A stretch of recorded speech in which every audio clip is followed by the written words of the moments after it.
શ્રી કૃષ્ણાય નમઃ. શ્રી ગોપીજન વલ્લભાય નમઃ. જય શ્રી કૃષ્ણ વૈષ્ણવો, સ્વાગત છે તમારું કેટી કોમરેડ ચેનલમાં. આજના આ અવલૌકિક સત્સંગમાં આપણે વાત કરીશું કે ગિરિરાજજીનું પ્રાગટ્ય કેવી રીતે થયું અને શા માટે ગિરિરાજજી રોજે તલ જેટલા ઘટી રહ્યા છે. તો આ સત્સંગની શરૂઆત કરીએ તેની પહેલા ચેનલને લાઈક અને સબસ્ક્રાઇબ કરી દો. નીચે કમેન્ટ બોક્સમાં જય શ્રી કૃષ્ણ અવશ્ય લખી દેજો. તો ચાલો શ્રી ગિરિરાજજીનું નામ સ્મરણ કરીને આજના આ અવલૌકિક સત્સંગની શરૂઆત કરીએ. શ્રીમદ ભાગવતજીમાં વેણુગીતના પ્રસંગમાં નિગુણ ગોપીજને શ્રી ગિરિરાજજીનું સ્વરૂપ બતાવતા એમ કહ્યું કે આ પથ્થરનો પર્વત નથી, આ જળ નથી. શ્રી ગોવર્ધન તો સાક્ષાત હરિદાસ વર્ય છે. પ્રહલાદ, યુધિષ્ઠિર, ઉદ્ધવજી જેવા અનેક હરિદાસ થઈ ગયા. તે બધાથી શ્રી ગિરિરાજજી શ્રેષ્ઠ છે, કારણ કે અધમ યોનિમાં જન્મેલા જીવોને પણ સેવાનું સુખ આપીને તેઓ ઉત્તમોત્તમ બનાવે છે. ભગવાનના ચરણ કમળ ભક્તિનું સ્વરૂપ છે. ભગવાનના ચરણ સ્પર્શથી શ્રી ગિરિરાજજી પ્રસન્ન અને પુલકિત થાય છે. તેઓ નિગુણ ભક્તવર્ય છે. તેમની ભીતર 6 ઋતુઓ, 12 નિકુંજો, 16 કંદરા, 11 મુખ્ય શિલાઓ અને 8 દ્વાર છે. તેઓ જેમના પર કૃપા કરે છે તેમને ભગવદ સ્વરૂપે કે શ્વેત સર્પ સ્વરૂપે દર્શન આપે છે. ભક્ત સ્વરૂપે, ગ્વાલ સ્વરૂપે, સિંહ સ્વરૂપે, ગાય સ્વરૂપે દર્શન આપે છે. જેમને તેઓ દિવ્ય દ્રષ્ટિ આપે તેમને રત્ન જડિત ધાતુમય પર્વત સ્વરૂપે શ્રી ગિરિરાજજી દર્શન આપે છે. જે આપણી ઇન્દ્રિયોને પ્રભુ સાથે વધારે જોડે છે, આપણી વાણીને પ્રભુના ગુણગાનમાં વધારે પ્રવૃત્ત કરે અને સેવા રસનું દાન કરે. તે શ્રી ગોવર્ધન ગિરિરાજજી આપણી ભક્તિ વધારે છે, માટે તેમના ચરણ કમળમાં રહેવા ભક્તો ઈચ્છે છે. શ્રી ગિરિરાજજીની તળેટી એટલે તેમના ચરણ કમળ. દરરોજ દિવસ રાત શ્રી મદન ગોપાલ લાલના ચરણ કમળમાં એવી રીતે મનને જોડીને ત્યાં રહેવું કે જેથી એ ચરણ કમળ સદા આપણા ચિત્તમાં બિરાજે. શ્રી ગિરિરાજજીની તળેટીમાં વ્રજ-રજમાં શ્રી ઠાકોરજીના ચરણારવિંદનો સ્પર્શ થવાથી તે વ્રજ-રજ ભગવદ સ્વરૂપ છે. આવી ભગવદ સ્વરૂપાત્મક વ્રજ-રજમાં આપણું શરીર લોટતું રહે તો તેથી શરીર અને બાહ્યેન્દ્રિયો શુદ્ધ અને પવિત્ર બને છે. જે કુંડમાં શ્રી ઠાકોરજીએ સ્નાન કર્યું છે એ ગોવિંદ કુંડમાં નિત્ય સ્નાન કરવાથી આપણું શરીર પવિત્ર થાય છે. શ્રી રામા અવતારમાં સેતુબંધ બાંધવા પથ્થરોની જરૂર પડી. દરિયા કિનારે પથ્થરો હતા નહીં, તેથી શ્રી રામની સેવામાં હનુમાનજી ભારતભરના બધા પર્વતો ઉંચકી લાવ્યા. સેતુબંધ પૂર્ણ થતાં શ્રી રામની આજ્ઞાથી હનુમાનજી પર્વતોને તેમના સ્થાને મૂકી આવ્યા. તેમણે શ્રી ગિરિરાજજીને પણ પાછા વ્રજમાં પધરાવ્યા. ગર્ગ સંહિતામાં બતાવ્યા પ્રમાણે ગોલોકમાં ભગવાન શ્રી કૃષ્ણના વક્ષસ્થાનમાંથી 100 શિખરોવાળા અતિ દેદીપ્યમાન શ્રી ગિરિરાજજી પ્રગટ થયા છે. પછી તેઓ ઉત્તરાખંડમાં શાલ્મલી દ્વીપમાં દ્રોણ પર્વત પર 3 શિખરવાળા ગોવર્ધન રૂપે પ્રગટ થયા. પુલત્સ્ય ઋષિ પૃથ્વી પર્યટન કરતા શાલ્મલી દ્વીપમાં આ દ્રોણાચલજીને ત્યાં પધાર્યા. ત્યાં રત્નમય શિખરો, સુગંધિત વૃક્ષો, દિવ્ય પુષ્પો અને કમનીય કંદરાવાળા તેમના પુત્ર ગોવર્ધન પર્વતને જોયા. ઋષિએ તેમને કાશી લઈ જવાની ઈચ્છા પ્રગટ કરી. શ્રી ગોવર્ધન પર્વતે ઋષિ સાથે શરત કરી કે તમારે મને હાથમાં ઉચકીને લઈ જવો પડશે. રસ્તામાં ક્યાંય મને નીચે મૂકવાનો નહીં, છતાં જો મૂકશો તો હું ત્યાં જ રહીશ. ઋષિએ શરત સ્વીકારી. પછી કાશી તરફ પ્રયાણ કર્યું.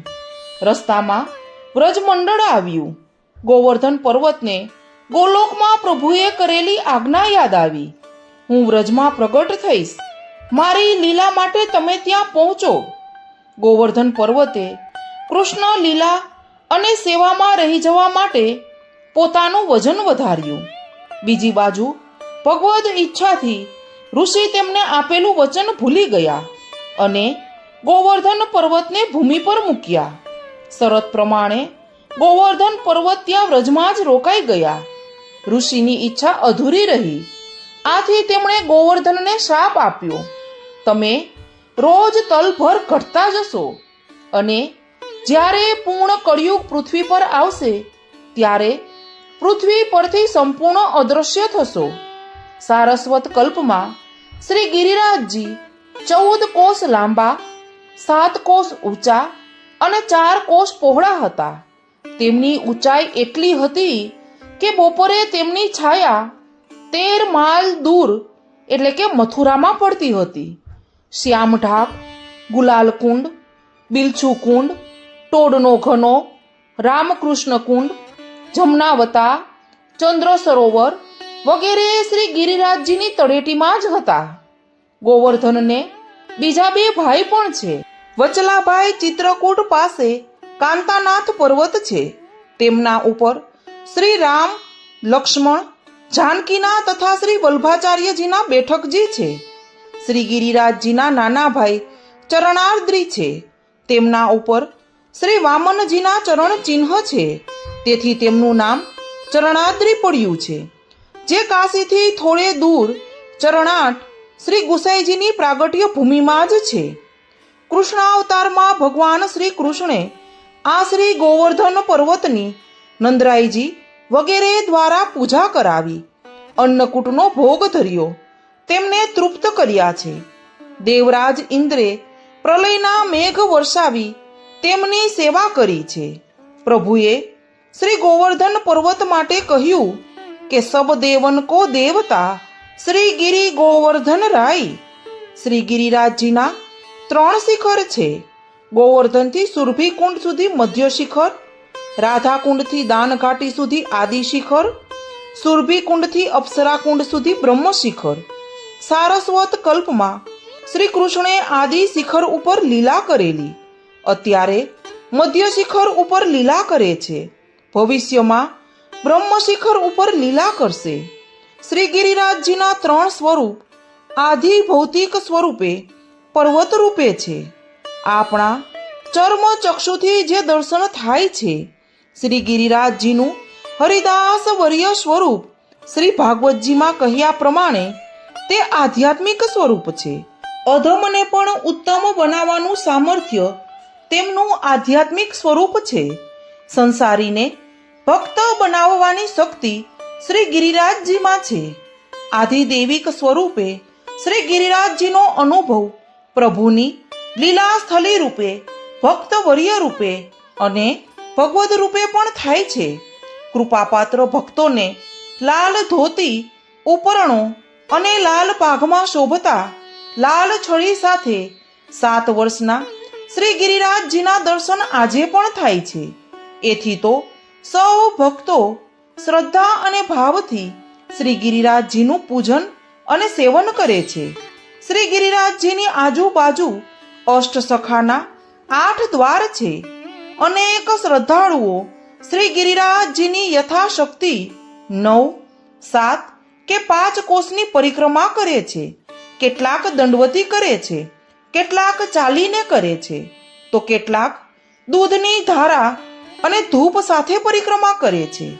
ગર્ગ સંહિતામાં કહ્યું છે કે આવા પર્વતરાજ ગોવર્ધન સાક્ષાત શ્રી હરિને પ્રિય છે. તેમના સમાન કોઈ તીર્થ ભૂતળમાં કે સ્વર્ગમાં નથી. શ્રી ગિરિરાજજીની કંદરામાંથી સાક્ષાત શ્રી ગોવર્ધનનાથજી પણ સ્વેચ્છાએ પ્રગટ થયા છે. ઘણા વર્ષો સુધી આપ શ્રી ગિરિરાજજીના શિખર ઉપર મંદિરમાં બિરાજ્યા, પછી શ્રીનાથ દ્વારા પધાર્યા. આજે પણ એવી ભાવના રહેલી છે કે શ્રીનાથજી બાવા શયન સમયે શ્રી ગિરિરાજજીમાં જ પધારે છે. તેથી દરરોજ શ્રી ગિરિરાજજીના મુખારવિંદને સાંજે શ્રીનાથજી સ્વરૂપે વસ્ત્રાભૂષણ ધરાય છે અને શયન આરતી થાય છે. શ્રી ગિરિરાજજીને દરરોજ દૂધથી અને માનસી ગંગાના જલથી સ્નાન કરાવાય છે. અભિષેક કરાય છે. દૂધને પ્રેમનું સ્વરૂપ કહેવામાં આવ્યું છે. ગાયના આંચળમાં એકઠું થતું દૂધ ગાયના વાછરડા માટે પ્રેમનું સ્વરૂપ છે. તેથી શ્રી ગિરિરાજ બાવાને ગાય જેવા ભક્તો પ્રેમરૂપી દૂધથી અભિષેક કરાવે છે. શ્રી ગિરિરાજજી નિગુણ સ્વરૂપ છે. તેઓ ભગવાન અને ભક્તો બંનેને માન આપે છે અને બંનેનું માન સાચવે છે. શ્રી મહાપ્રભુજીએ શ્રી શ્રીનાથજીને શ્રી ગિરિકંદરામાંથી પ્રથમ બહાર પધરાવવા શ્રી ગિરિરાજજી ઉપર પધારતી વખતે શ્રી ગિરિરાજજી ધાર્યકષ્ટમ ભક્તાભિલાષા ચરિતાનુસારી સ્તોત્રથી તેમની સ્તુતિ કરી છે. આ ગ્રંથની રચના વૈશાખ સુદ ત્રીજના દિવસે સવારે પ્રથમ વખત શ્રી ગિરિરાજજી ઉપર જતા પહેલા શ્રી આચાર્ય ચરણે શ્રી ગિરિરાજજીની સ્તુતિ રૂપે કરેલી છે. તે વખતે શ્રી ગોવર્ધનનાથજીનું પ્રાગટ્ય થયું હતું. ત્યારે શ્રી વલ્લભે ઠાકોરજીને જોઈને અતિ પ્રસન્નતાપૂર્વક જય શ્રી કૃષ્ણનો ઘોષ કરેલો. શ્રી ગિરિરાજજીની તળેટીના સ્થળો પુરુષાકાર ભગવદ સ્વરૂપના અંગરૂપ છે. માનસી ગંગા એટલે નેત્ર, ચંદ્ર સરોવર એટલે નાસિકા, કૃષ્ણકુંડ એટલે દાઢી, ગોવિંદકુંડ એટલે અધર, રાધાકુંડ એટલે જીહવા, લલિતકુંડ એટલે કપોલ, કુસુમ સરોવર એટલે કર્ણ પ્રદેશ, ગોપકુંડ એટલે કર્ણ, વાજની શિલા એટલે કંઠ, પૂજની શિલા એટલે મુખ, ચિત્રશિલા એટલે મસ્તક, કંદુક તીર્થ એટલે કુખ, ચીરઘાટ એટલે કટી, દ્રોણ તીર્થ એટલે પીઠ, કોકિલાવન એટલે ઉદર, કદમખંડી એટલે હૃદય, ઐરાવત કુંડ એટલે મન, શૃંગારશિલા એટલે આત્મા, સુરભીના ચરણ એટલે બે પડખા અને પૂછરી એટલે પૂછ. ચતુર્ભુજ દાસજીએ પણ લલિત વ્રજ દેશ ગિરિરાજ રાજે એ પદમાં શ્રી ગિરિરાજની દિવ્ય લીલાસ્થલી સ્વરૂપનું દર્શન કરાવ્યું છે. તેમના શ્રી અંગ ઉપર સખાઓ સાથે શ્રી ઠાકોરજી અનેક ક્રીડા કરે છે. શ્રી કૃષ્ણ બલરામના ચરણારવિંદના સ્પર્શથી તેઓ સદા રોમાંચ અનુભવે છે. આમ શ્રી ગિરિરાજજી હરિદાસ વર્ય છે. કારણ કે શ્રી ઠાકોરજી ગાયો અને સૌ વ્રજભક્તોની સેવામાં સદા આનંદ તત્પર છે. જે ભગવદ સેવા, ભગવદીય સેવા અને ગૌ સેવા પ્રેમથી નિષ્કામ ભાવે કરે તે હરિદાસ છે. તો વૈષ્ણવો, આપણને પણ માનસીમાં શ્રી ગિરિરાજ સ્વરૂપના સાક્ષાત દર્શન થયા. આ સત્સંગનો જે લાહવો મળ્યો તે એમની કૃપાથી જ મળ્યો છે. શ્રી હરિદાસ વર્યમ શ્રી ગિરિરાજ ગોવર્ધન નાય નમઃ મંત્રથી આ સત્સંગને અહીં પૂર્ણ કરીએ. સર્વે વૈષ્ણવોને મારા જય શ્રી કૃષ્ણ.